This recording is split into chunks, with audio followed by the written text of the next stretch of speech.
bagi Bapak Ibu, tim penguji, dan rekan sejawat, pejuang sertifikat PPG.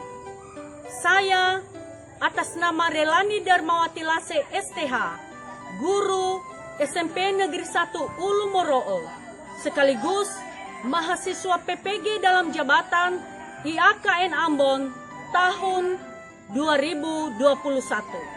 NIM 1521010439.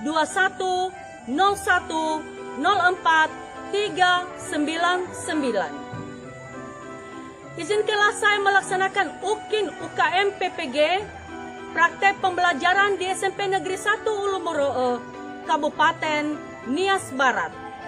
Pada hari ini, Rabu 24 November 2021. Praktek pembelajaran yang saya laksanakan di kelas 7 dengan tema dosa dan pertobatan. Terima kasih dan selamat menyaksikan.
Bahwa pada hari ini Tuhan telah menolong kita sehingga kita boleh bertemu dalam ruangan ini dalam melaksanakan proses belajar mengajar. Nah, anak-anak, sebelum kita memulai pelajaran ini, seperti biasa kita awali dengan nyanyi dan doa. Dan kepada temanmu, petugas, silakan ke depan.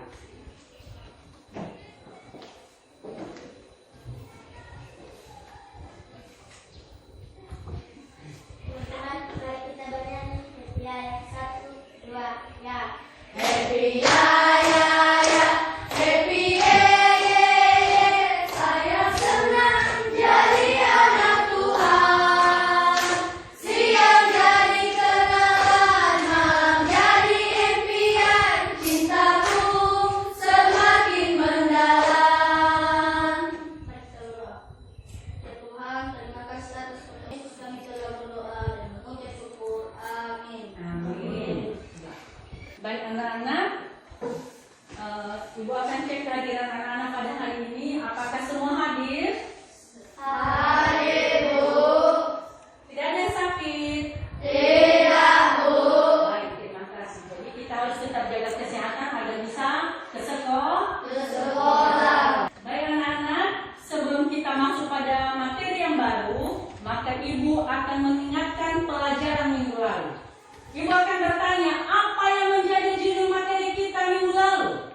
Karya pengampunan Allah di dalam Yesus Kristus. Masih ingatkah anak-anak ada berapa alasan Allah menyelamatkan manusia dari dosa? Ingat? Ingat. Ada berapa? Ada 3. Oke, coba sebutkan. 1. Karena Allah mengasihi manusia. Yang kedua. Allah Maha Pengampun. Yang ketiga.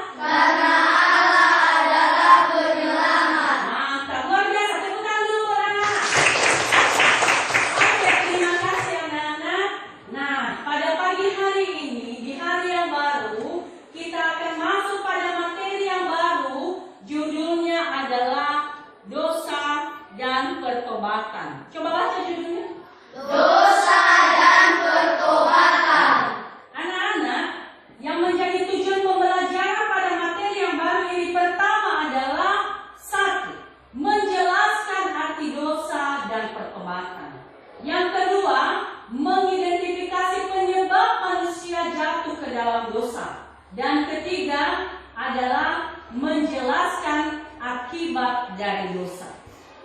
Adapun yang menjadi kompetensi inti, silakan anak-anak melihatnya.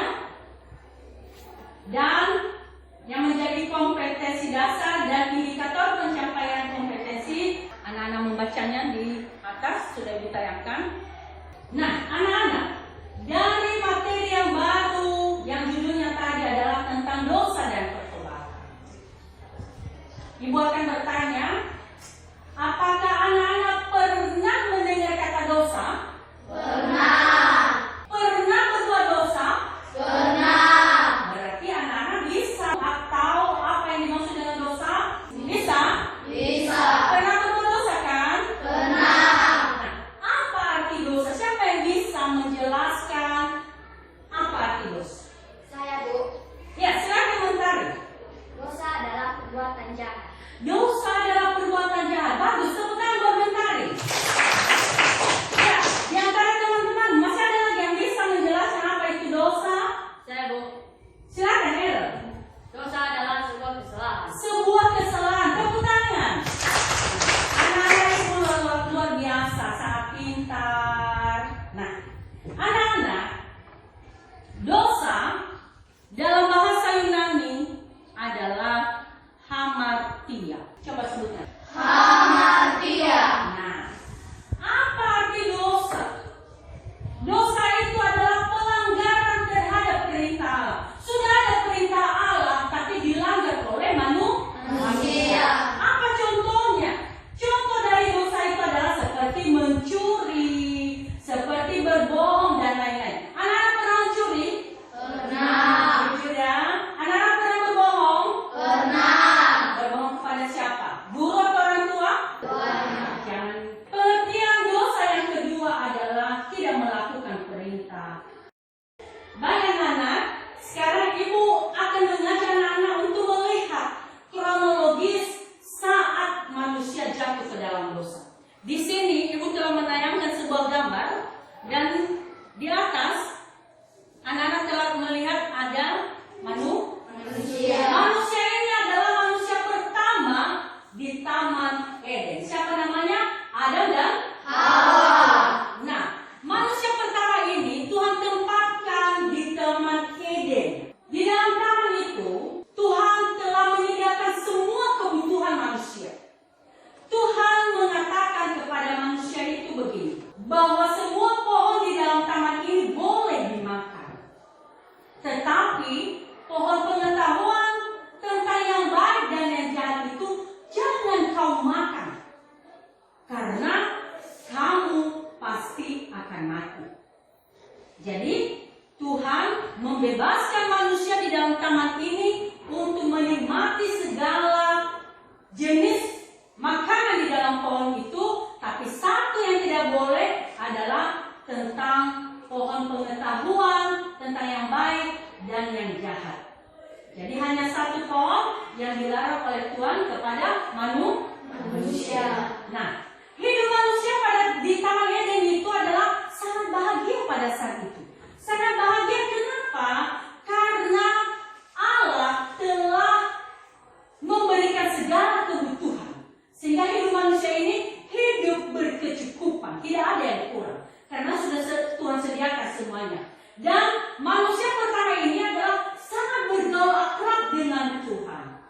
Nah, anak-anak, apa yang menjadi penghalang manusia dengan Tuhan?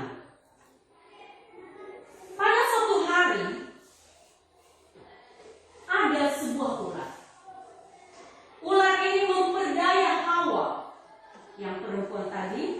Ular ini mengatakan kepada si Hawa begini, semua pohon dalam taman ini boleh kamu makan, Hawa. Boleh kamu makan, boleh kamu nikmati, dan kamu tidak akan mati. Justru kalau kamu memakannya, kamu akan sama dengan Tuhan, tahu tentang yang baik dan tahu tentang yang jahat. Nah, anak-anak, dari kata-kata si ular itulah perempuan melihat buah itu sangat baik, sehingga ia mengambilnya, lalu ia memakannya, dan ia juga bagi kepada suaminya. Ini Nah, ia bagikan buah itu kepada suaminya si Adam. Adam pun memakan buah. Udah tahu kan gambarnya? Sudah. Kita lanjutkan. Anak-anak, apa yang terjadi? Setelah mereka memakan buah yang dilarang oleh Tuhan, mata mereka terbuka dan tahu bahwa mereka itu telanjang. Sehingga apa yang terjadi, anak-anak? Mereka malu, mereka takut, sehingga bersembunyi di bawah semak-semak, di bawah, di rumput-rumput mereka bersembunyi. Nah, pada saat itu terdengarlah langkah Tuhan masuk ke dalam tanah mereka. Setelah mereka mendengar langkah kaki Tuhan, mereka bersembunyi. Mereka bersembunyi di semak-semak. Tuhan berkata, Tuhan memanggil mereka. Tapi apa jawaban Adam? Dia mengatakan, aku takut bertemu dengan Tuhan. Ya, aku takut bertemu dengan Tuhan. Nah, di sini ada gambarnya. Mereka bersembunyi di bawah semak-semak. Tuhan berkata kepada manusia itu, yang mengatakan begini, apakah kamu mau makan buah yang aku larang? Adam menjawab begini, perempuan itulah yang menyuruh untuk makan, Tuhan. Hawa pun menjawab begini, iblis yang memperdayakan aku. Sehingga apa yang terjadi? Manusia itu saling menyalahkan. Nah, nampak pada gambar bagaimana mereka saling mempersalahkan. Ya? Anak-anak, dari peristiwa itu Tuhan marah dan menghukum. Tuhan kecewa karena manusia ini tidak mengindahkan apa perintah Tuhan. Sehingga Tuhan menghukum mereka. Apa hukuman Tuhan kepada ular? Yang mengatakan begini, dengan perut ular engkau akan berjalan dan debu tanah yang akan kau makan seumur hidupmu. Itu adalah hukuman kepada ular. Hukuman A kepada perempuan yang mengatakan begini, susah payahlah engkau saat mengandung dan dengan kesakitan engkau melahirkan anakmu. Dan hukuman Tuhan kepada Adam, terkutuklah engkau dan dengan susah payah engkau mencari rezekimu dari tanah seumur hidup. Jadi karena kekecewaan Tuhan, maka Ia menghukum manusia. Sehingga apa yang terjadi? Manusia diusir dari Taman Eden. Tuhan tidak mau lagi jika manusia itu berada di Taman Eden. Nah, lihat gambarnya ya. Anak-anak, tentu kita bertanya, mengapa manusia itu tergoda bujukan iblis? Kenapa manusia itu cepat tergoda oleh bujukan iblis? Jawaban yang pertama adalah karena manusia itu sombong. Jadi manusia itu sombong. Coba kalau manusia itu tidak sombong, ia mengindahkan apa pesan dari Tuhan. Tapi karena manusia itu sombong, dia tidak mengindahkan. Nah, yang kedua, manusia tidak puas dengan posisinya sebagai ciptaan, ingin menjadi Allah. Ya. Yang ketiga, manusia mementingkan diri sendiri. Manusia menyenangkan diri sendiri, bukan menyenangkan hati Tuhan. Itu yang terjadi. Anak-anak, apa akibat dari dosa yang telah diperbuat oleh manusia? Pertama, dosa mengakibatkan hubungan manusia dengan alam menjadi rusak. Kalau dulunya sebelum manusia memakan buah yang terlarang, hubungan manusia dengan Allah itu adalah sangat akrab. Tapi setelah melanggar perintah Tuhan itu, maka hubungan manusia dengan Allah menjadi rusak, tidak baik lagi. Yang kedua, dosa mengakibatkan konflik dalam diri sendiri. Artinya, manusia terbebani dengan dosa yang ia perbuat, sehingga ada perasaan bersalah dan tidak ada lagi damai sejahtera dalam hidup manusia. Yang ketiga, dosa mengakibatkan rusaknya hubungan manusia dengan sesama. Nah, ini terbukti antara Adam dan Hawa ketika mereka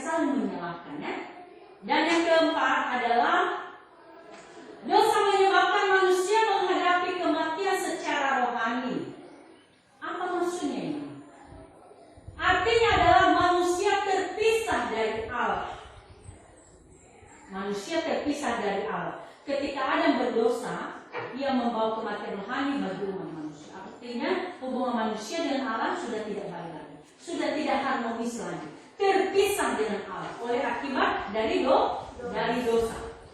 Ya. Nah, apakah manusia mampu membebaskan dirinya dari dosa? Saya tanya anak, mampukah manusia membebaskan dirinya dari dosa? Tidak. Manusia tidak bisa membebaskan dirinya dari dosa. Nah, bagaimana cara agar manusia bisa terbebas dari dosa? Manusia itu butuh yang namanya penolong. Siapa penolong itu? Adalah Yesus Kristus. Yesus Kristus itu adalah anak Allah. Jadi anak-anak, kalau kita mau diselamatkan dari dosa, maka kita butuh yang namanya penolong, yaitu Yesus Kristus. Untuk memperoleh keselamatan dan karunia Allah, maka manusia harus mengalami yang namanya pertobatan. Manusia harus mengalami yang namanya pertobatan. Nah, di sini kita akan melihat bagaimana seseorang bertobat. Ia berdoa di hadapan Allah dan memohon pengampunan. Apa arti dari pertobatan? Ya, apa arti dari pertobatan? Pertobatan itu adalah berbalik secara total dari perbuatan lama yang melawan kehendak Allah ke hidup yang baru, yaitu menurut kehendak Allah. Apa berbalik secara total dari perbuatan lama? Maksudnya ini anak-anak adalah kita meninggalkan perbuatan lama. Kita meninggalkan perbuatan yang tidak dikehendaki oleh Allah. Apa contohnya?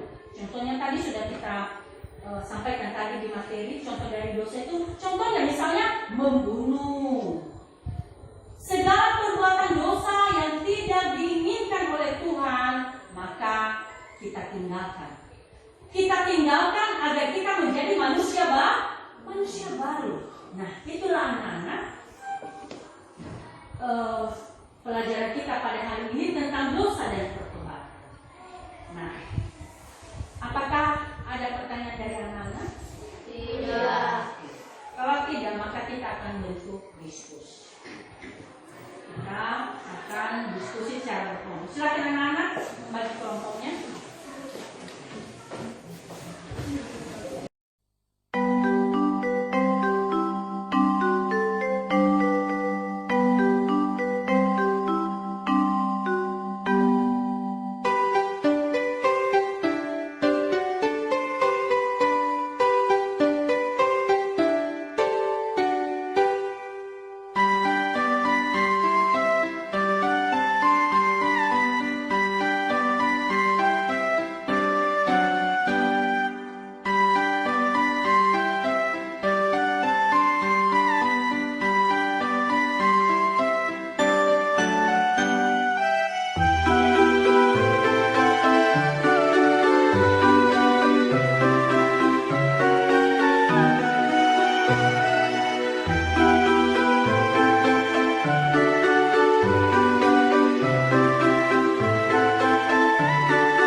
digambarkan seperti racun yang mematikan.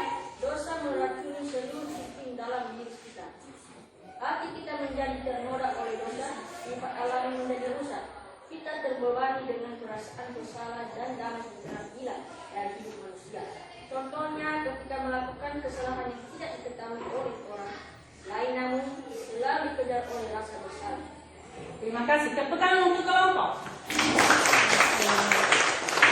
Kelompok 3, silakan. Dosa mengakibatkan rusaknya hubungan manusia dengan sesama dan dengan Allah. Ketika dosa berkuasa dalam hidup kita, hubungan kita dengan sesama, dengan alam dan ciptaan yang lainnya menjadi rusak. Oke, terima kasih untuk kelompok. Tepuk tangan semua. Baik, demikian kelompok kembali di tempat.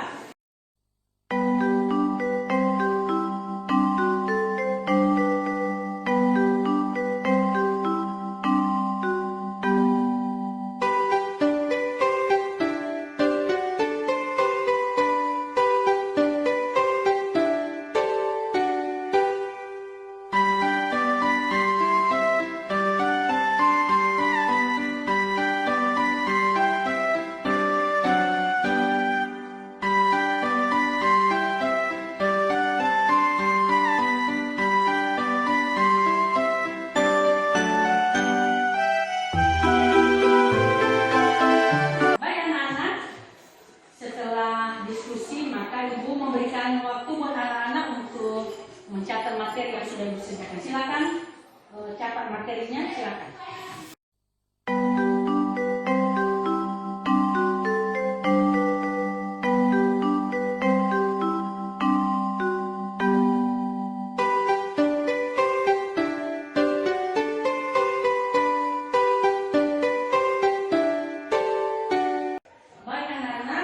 Demikianlah pelajaran kita pada hari ini, dan yang menjadi kesimpulan pada materi kita pada hari ini pertama adalah dosa adalah perbuatan manusia yang memberontak terhadap Allah.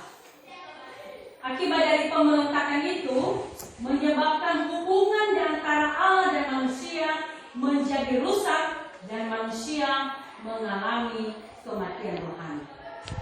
Kesimpulan yang kedua dari materi ini adalah untuk itu, manusia membutuhkan yang namanya keselamatan, pemulihan hubungan dengan Allah. Karena itu, manusia perlu mengakui dosanya dan bertobat. Pertobatan yang sungguh akan menghasilkan yang namanya pemulihan, pengampunan, dan keselamatan. Jadi itulah kesimpulan pada materi kita. Namun sebelum kita tutup, Ibu akan memberikan pertanyaan kepada anak-anak untuk melihat sejauh mana anak-anak mengerti dan memahami pelajaran yang sudah kita sampaikan hari ini. Ibu akan bertanya, siapa yang bisa menjelaskan arti dari dosa? Saya, Bu. Oke, silakan. Dosa adalah pemberontakan manusia melawan Allah dan kehendaknya. Oke, tepuk tangan buat temanmu. Nah, satu lagi pertanyaannya ya. Siapa yang bisa menyebutkan contoh-contoh dosa? Saya, Bu. Ya, silakan. Loren. Contoh-contoh dosa yaitu membunuh, mencuri, berbohong, dan lain-lain. Oke, terima kasih. Tepuk tangan buat teman-teman. Nah, terima kasih buat anak-anak sudah bisa mengerti dan memahami apa yang disampaikan. Apakah anak-anak senang dengan cara mengajar seperti ini? Senang. Oke, terima kasih. Sekarang Ibu menyampaikan tugas yang dikumpulkan di pertemuan berikutnya. Silakan tulis. Tugas di rumah adalah buatlah sebuah doa pertobatan. Jadi tugas ini nanti akan dikumpulkan di minggu depan. Kemudian Ibu menyampaikan apa saja yang menjadi materi kita pada minggu depan agar ada persiapan anak-anak di rumah. Lihat bukunya. Yang menjadi materi kita adalah Allah memelihara ciptaannya. Silakan baca-baca di rumah biar ada persiapan kita di minggu depan. Nah, anak-anak, demikianlah pertemuan kita pada hari ini. Dan sebelum kita pulang, maka kita bernyanyi dan berdoa yang dipimpin oleh teman-teman. Silakan.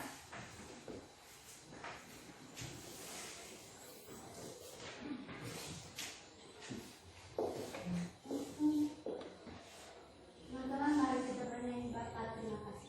1, 2, 3. Bapa terima kasih, Bapa terima kasih, Bapa di dalam surga, ku berterima kasih. Amin. Bapa terima kasih ketika Engkau berikan kami telah belajar dan tanamkanlah belajar setelah kami belajar dalam hati kami dalam nama Yesus Kristus kami telah belajar. Amin. Amin. Baik, silakan ke belakang.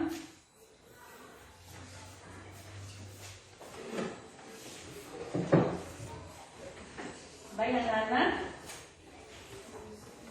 sekarang boleh pulang. Jangan lupa bukunya, penanya, jangan sampai ketinggalan.